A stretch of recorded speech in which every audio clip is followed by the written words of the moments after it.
नमस्कार. आज मी पुन्हा आलेले एका नवीन व्हिडिओ सोबत. तर आज आपण अत्यंत महत्त्वाचा असा टॉपिक पाहणार आहोत की यावरती महाराष्ट्र शासनाचे खूप जास्त लक्ष वेधून घेण्यासारखा हा प्रॉब्लेम आहे आणि जो की महिलांमध्ये जास्त प्रमाणात दिसून येतो. तर हा कोणता प्रॉब्लेम आहे ते पाहणारच आहोत. पण हा प्रॉब्लेम सॉल्व्ह करण्यासाठी किंवा या प्रॉब्लेमला आळा घालण्यासाठी आरोग्य विभागामार्फत महाराष्ट्र शासनाने एक कार्यक्रम राबवण्यात येत आहे. त्या कार्यक्रमाचे काय नाव आहे ते तुम्हाला जर का माहीत असेल तर ते आपल्या कमेंट बॉक्समध्ये नक्की मेन्शन करा. बघूयात तो कार्यक्रम कोणता आहे आणि कोणाकोणाला माहिती आहे ते. तर आपण आजचा जो प्रॉब्लेम आहे तर तो किशोरवयीन मुलींमध्ये पण दिसून येतो, किशोरवयीन मुलांमध्ये पण दिसून येतो आणि महिलांमध्ये पण दिसून येतो, गरोदर मातामध्ये पण दिसून येतो, स्तनदा मातामध्ये पण दिसून येतो आणि विशेषतः लहान मुलांमध्ये पण दिसून येतो आणि त्यातल्या त्यात कुपोषित मुलांमध्ये तर जास्त दिसून येतो. तर हा असा सर्वांमध्ये आढळून येणारा प्रॉब्लेम आहे. तर नेमके या प्रॉब्लेमचं नाव काय आहे तर ते बघूयातच आपण. पण माझी एक रिक्वेस्ट आहे, जर का तुम्ही आपल्या चॅनलला पहिल्यांदा व्हिजिट केली असेल तर प्लीज आपल्या चॅनलला सबस्क्राईब करा आणि त्याच्या बाजूलाच एक बेल आयकॉन आहे त्यावरती क्लिक करून ऑलवरती क्लिक करा. म्हणजे जे काय आपले नवीन व्हिडिओ येतील ते सर्वात अगोदर तुमच्यापर्यंत येऊन जातील. आणि जर का व्हिडिओतील माहिती तुम्हाला आवडत असेल तर प्लीज लाईक करायला पण तुमच्या आणि जर का आपल्या व्हिडिओतील माहिती तुम्हाला आवडत असेल तर प्लीज तुम्ही एक लाईक करून पण मला सहकार्य करा, कारण या तुमच्या लाईकमुळे मला अजून जास्त चांगले व्हिडिओ बनवण्यासाठी मोटिवेशन भेटत असतं. तर चला आपण व्हिडिओला सुरुवात करूया. बघूया तो प्रॉब्लेम कोणता आहे. तर हा प्रॉब्लेम जो आहे त्या प्रॉब्लेमचे नाव आहे रक्ताक्षय. रक्ताक्षय म्हणजेच नेमकं काय तर आपल्या शरीरातील रक्त कमी होणे म्हणजेच रक्ताक्षय होय. तर रक्ताक्षय म्हणजेच आपल्या रक्तातील हिमोग्लोबिनचे प्रमाण जे आहे ते कमी होत जाते. त्यामुळे पण आपल्याला जी लक्षणं आढळून येतात तर ती कोणकोणती आहेत ते बघणारच आहोत आपण. पण विशेषतः हा जो प्रॉब्लेम आहे रक्ताक्षय होण्याचा तर हा प्रॉब्लेम जास्तीत जास्त महिलांमध्ये जास्त प्रमाणात आढळून येतो. आणि हा जो प्रॉब्लेम आहे तर तो का आढळून येतो कारण की महिला ज्या आहे सर्वात मुख्य कारण की महिला ज्या आहे स्वतःच्या आरोग्याकडे दुर्लक्ष करतात. बहुतांश महिला ज्या आहेत तर स्वतःच्या आरोग्याकडे दुर्लक्ष करतात, स्वतःच्या जीवनाकडे व्यवस्थित लक्ष देत नाहीत. त्या घरातील जबाबदाऱ्या पार पाडता स्वतःचे आरोग्य जे आहे ते दिवसेंदिवस खालावत जात असतात. तर ह्या गोष्टी पूर्णपणे चुकीच्या आहेत. जर का आपल्या शरीरातील ऊर्जा नसेल तर आपण इतरांना पण ऊर्जा नाही देऊ शकत. त्यामुळे महिलांनी स्वतःच्या आरोग्याकडे लक्ष देणे गरजेचे आहे. आणि जर का याला सहमत असाल तर लाईक करा. चला तर बघूत आपण किती जणी महिला याला सहमत आहेत. तर महिलांमध्ये एक मुख्य कारण म्हणजे स्वतःच्या आरोग्याकडे दुर्लक्ष करतात. दुसरं कारण म्हणजे महिन्याला मासिक पाळी येते, त्यामध्ये महिलेचं बरंचसं जे ब्लडिंग आहे ते जातं आणि डिलिव्हरीमध्ये पण आपल्याला डिलिव्हरीच्या टाईमला खूप जास्त रक्त जात असतं आणि त्या अत्याधिक रक्तस्राव होतो. त्यामुळे आपल्या शरीरामधील जे रक्ताचे प्रमाण आहे ते नेहमीच कमी दिसून येते बहुतांश महिलांमध्ये. तर हे मुख्य कारणे आहेत. आणि कुपोषित मुलांमध्ये पण हे प्रमाण जे आहे ते जास्त प्रमाणामध्ये दिसून येते. तर याची लक्षणं आपण पाहणारच आहोत. पण घरातील महिला ही सगळ्यांसाठी स्वयंपाक बनवते आणि स्वयंपाक बनवल्याच्या नंतर सगळ्यांना जेवण करायला देते आणि सगळ्यांच्या शेवटी महिला जेवते. आणि जर का भाजी थोडीशी राहिली किंवा संपली तर महिला स्वतःसाठी भाजी करणार नाही.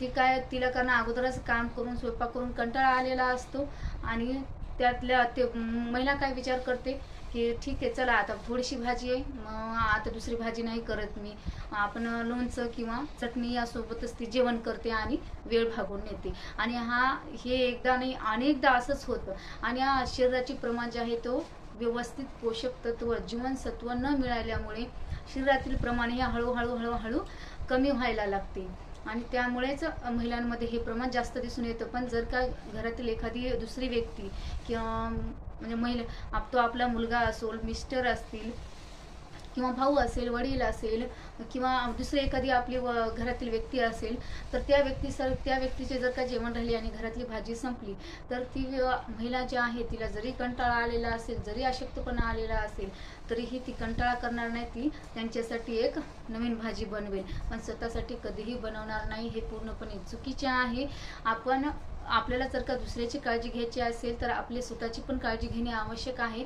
आपण जर का स्ट्रॉंग राहू, आपण आरोग्यमय राहू, तरच आपण इतरांना पण आरोग्य देऊ शकतो. आपण ऊर्जावान असू तर आपण इतरांना पण ऊर्जा देऊ शकतो. तर ह्या गोष्टी खूप महत्त्वाच्या आहेत. आता बघूयात आपण की रक्ताक्षयाच्या जे झालेलं असेल तर ते कशा प्रकारे ओळखू शकतो आपण, किंवा त्याची लक्षणं काय काय आहेत.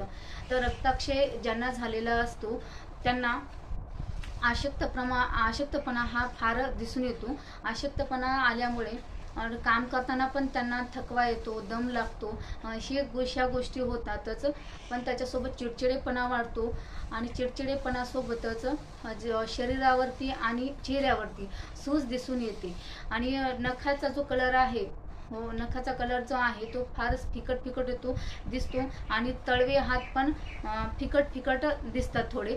तर हे पण कारण आहेत की रक्ताक्षय झालेला आहे किंवा नाही हे ओळखू शकतो आपण. पण जर का तुम्हाला अशी लक्षणं दिसून येत असतील तर तुमची रक्ताची एकदा टेस्ट करून घ्या आणि तुमच्या शरीरामध्ये HBचे प्रमाण किती आहे ते नक्कीच चेक करून घ्या आणि त्यानुसार आपल्याला पुढे ट्रीटमेंट घेता येईल. तर गरोदरपणामध्ये पण लोहयुक्त गोळ्या जास्त प्रमाणात रक्ताचं जे प्रमाण आहे तर ते गरोदरपणात पण महिलेच्या शरीरामध्ये जास्त प्रमाणात HB असणे खूप गरजेचे आहे. कारण बाळासाठी पण ते आवश्यक असतं. आपण म्हणतोच की हा रक्तमासाचा गोळा आहे, रक्तमासाचा गोळा आहे.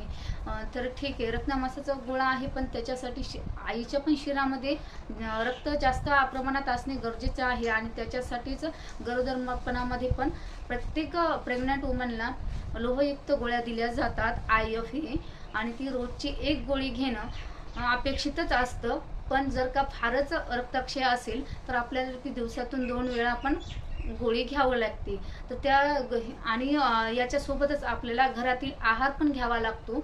फक्त गोळ्या घेऊन चालणार नाहीत, कारण हे फक्त तुम्हाला एक आधार आहे, पण तुमचं जे HBचे प्रमाण जे आहे ते घरातील आहारामुळे पण जास्त वाढतं. तर घरातील आहार आपण पालेभाज्या घेऊ शकतो, गुळ शेंगदाण्याचे लाडू खाऊ शकतो, बीट खाऊ शकतो, किंवा व्हिटॅमिन C असलेले फळे पण आपण घेऊ शकतो. जसं की आंबा आहे, मोसंबी आहे, लिंबू आहे, सफरचंद आहे.